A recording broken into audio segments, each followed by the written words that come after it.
धर्मगुरु कार्यक्रम में आज हम मौजूद हैं असौला के धोनी मंदिर पर, जहां पर जन्माष्टमी पर्व बड़ी धूमधाम से मनाया जा रहा है। हमारे साथ मौजूद हैं पंडित भूपेंद्र मिश्र जी। भूपेंद्र जी, हमारा प्रणाम है आपको। जी, जय श्री कृष्ण, जय श्री राधे। आज जन्माष्टमी पर्व है। द्वापर में भगवान श्री कृष्ण ने जन्म लिया था आज ही के दिन। क्या संदेश? भगवान का संदेश यही है कि भगवान सदा शांति प्रिय थे। समाज में हो, राष्ट्र में हो, देश में हो, अपने स्वजनों में हो।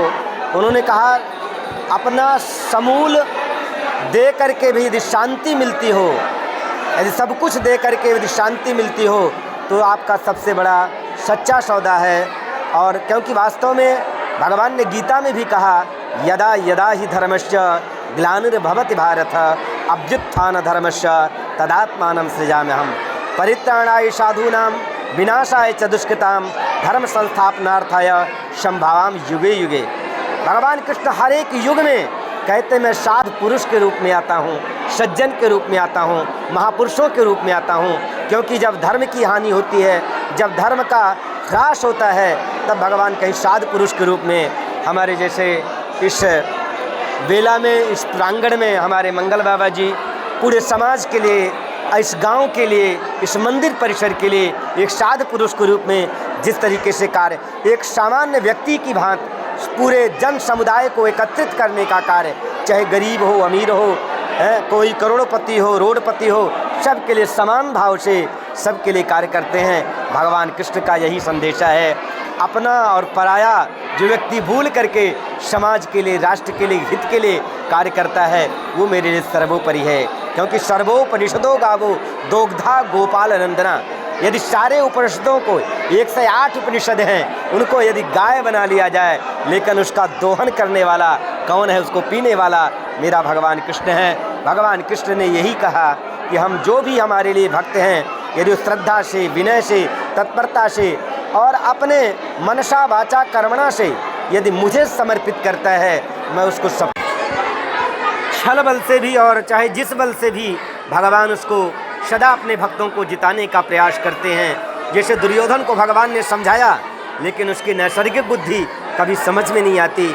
इसलिए भगवान कृष्ण के इस जन्मोत्सव पर्व में हम सभी भक्त यही कामना करते हैं, भगवान की यश कीर्ति करते हुए, उनको धन्यवाद ज्ञापन करते हुए। आज प्रकृति की बेला देखिए, जब भगवान का जन्मोत्सव हो रहा था, उस समय भी मंद मंद बारिश हो रही थी। नंद बाबा अपने साथ में लेकर के जिस तरीके से आनंद का वर्षण वो किए, आज हम सब असोलावासी इसी आनंद के साक्षी बने। भगवान कृष्ण का जन्मोत्सव कुछ ही पल में होगा और आनंद की झड़ी में मंद मंद जो है बारिश हो रही है। इंद्रदेव भी अपने वहाँ पर बैठ करके उस आनंद का दर्शन ले रहे हैं, दर्शन लाभ ले रहे हैं। हम सब लोग अनुग्रहित और उससे अभिभूत हैं। सभी लोग भगवान कृष्ण के जन्मोत्सव का आनंद वर्धन कर रहे हैं। आइए हम बाबा जी के माध्यम से शुभाशीर्वाद सभी भक्त लोग लेते हैं और अपने जीवन को भी धन्य बनाते हैं कुछ शब्दों के लिए। क्योंकि ये प्रांगण जो है, बिना संत के कभी भगवंत कृपा नहीं मिलती।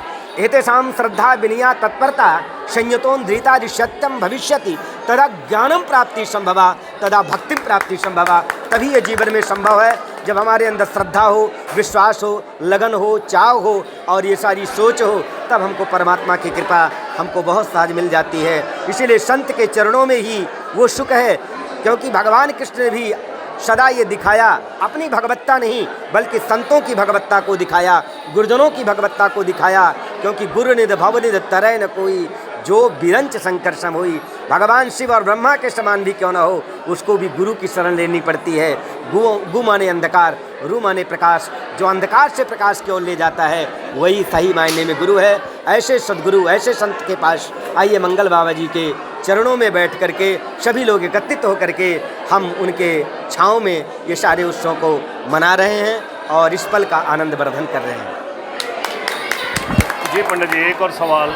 आपने कहा कि जब जब धर्म की हानि होती है, भगवान अवतार लेते हैं, लेकिन आज का दौर भी यही है कि लगातार सनातन धर्म पे प्रहार हो रहे हैं, उंगली उठा रहे हैं। कब होगा भगवान का जन्म और कब इन दुष्टों का संहार होगा? ये हर एक युग में होता रहा।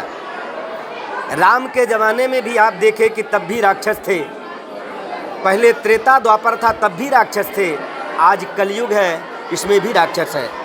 भगवान आप देखें, जो व्यक्ति सत्य के मार्ग पे चलने वाले व्यक्ति के 99% निकटतम विरोधी हुआ करते हैं। आपने देखा प्रहलाद ने सत्य का मार्ग चुना, खास पिता ने विरोध किया, ध्रुव ने चुने, विमाता ने विरोध किया, मीराबाई ने जब सत्य का मार्ग चुनी, पति और परिवार वालों ने विरोध किया, विभीषण ने सत्य का मार्ग चुना, खास भाई ने विरोध किया, राजा राम ने सत्य का मार्ग चुना, उनके राज्य में कर्म करने वाले कर्मचारियों ने विरोध किया, और भक्तराजों, ऐसे अनेकों कथाएं हैं। आप देखिए भरत ने सत्य का मार्ग चुना, खास माँ ने विरोध किया, राजा बलि ने सत्य का मार्ग चुना, खास गुरु ने विरोध किया, तजोह पिता प्रहलाद विभीषण बंधु मरत महतारी। ऐसे निकटतम लोगों का परित्याग कर दीजिए जो धर्म का विरोधी है। यदि राम और कृष्ण के ज़माने में पहले आतताई असुर थे तो क्या इस कलयुग में नहीं रहेंगे? रहेंगे। और वो गीता में जो पहले बता दिया गया, उस साधु पुरुष के रूप में, संतों के रूप में जो है उनका संहार होता रहेगा। और जैसे जब आतताई बढ़ जाएंगे, इतने रूप में हो जाएंगे, कोई न कोई रूप में प्रभु फिर से जन्म लेंगे, अपना विविध रूप धारण करके अपने संतों का समाज के लिए, हित के लिए कार्य करते हैं। अपना विविध रूप धारण करके भगवान समाज में सदा वो कार्य करते रहे हैं और अब भी करते रहेंगे। प्रकृति अपना काम हरदम करती है, किसी न किसी संतों के, महापुरुषों के रूप में वो कार्य कराती रहती है। वो तब भी था, अब भी है। अभी आपने देखा कि इतनी बड़ी आपदा विपदा जब आई हमारे राष्ट्र पर, सारे विश्व ने घुटने टेक दिया, लेकिन जब प्रकृति अपने आप संतुलन करी, फिर हम लोग उनकी जय जयकार। ईश्वर की शरणागति ही अंतिम शरणागति है। इसलिए हर मानव मात्र को इससे घबराना नहीं चाहिए कि इन आतताइयों से, क्योंकि पहले अधिक बड़े आतताई थे। हाँ, ये बात सत्य है कि पहले रावण आतताई था। रावण या दुर्योधन या जितने भी थे, ये फिर भी कैरेक्टर के बड़े मजबूत थे, क्योंकि रावण के निकट माता भगवती रहीं, लेकिन जितने बार सीता के पास गया उतने बार अपनी पत्नी मंदोदरी को भी साथ में लेके गए।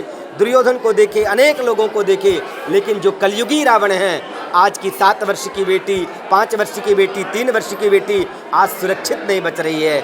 आप ऐसे कांड हजारों अभी टीवी न्यूज़ में आप लोगों के माध्यम से सुनने का और जानने का अवसर मिलता है। तो यही भगवान से भी प्रार्थना करेंगे, ऐसे आतताइयों को भगवान दंड जरूर देते हैं, लेकिन दंड कहीं न कहीं वो आज के राजा जो हैं, चाहे मोदी हों, चाहे योगी हों, या जो भी राज्य में काम करने वाले हमारे मुख्यमंत्री हैं, ये दंड देने का अधिकार राजा को है। और जब न्याय व्यवस्था मजबूत होगी, राम राज्य का मतलब कुछ नहीं है। राम राज्य का मतलब केवल 3 चीज़ें, सुंदर शिक्षा, सुंदर चिकित्सा और तुरंत न्याय।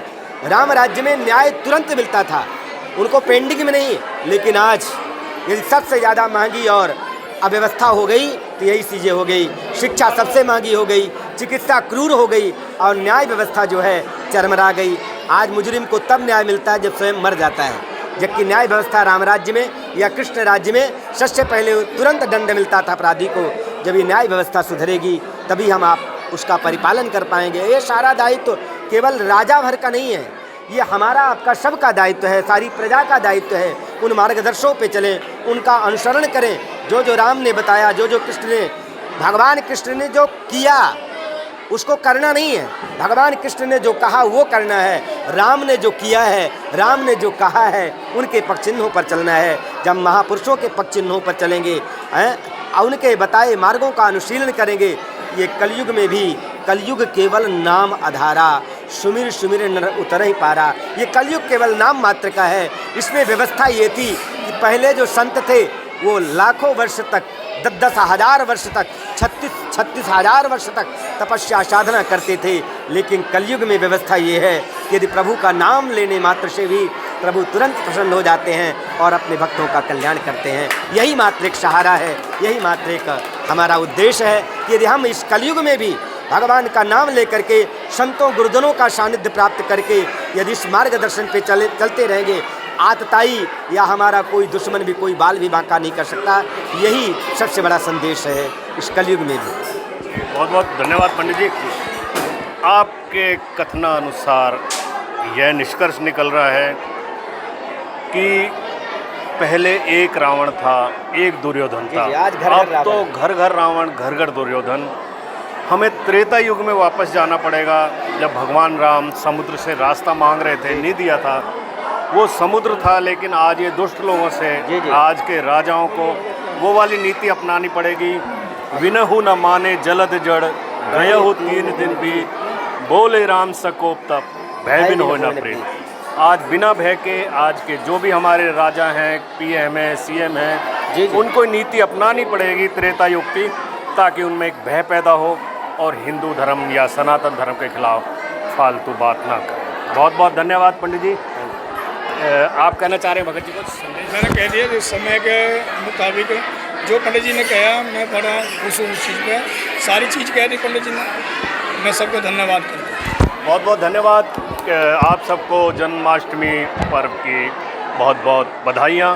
कैमरामैन अजीत तंवर के साथ वीपी शर्मा, INS।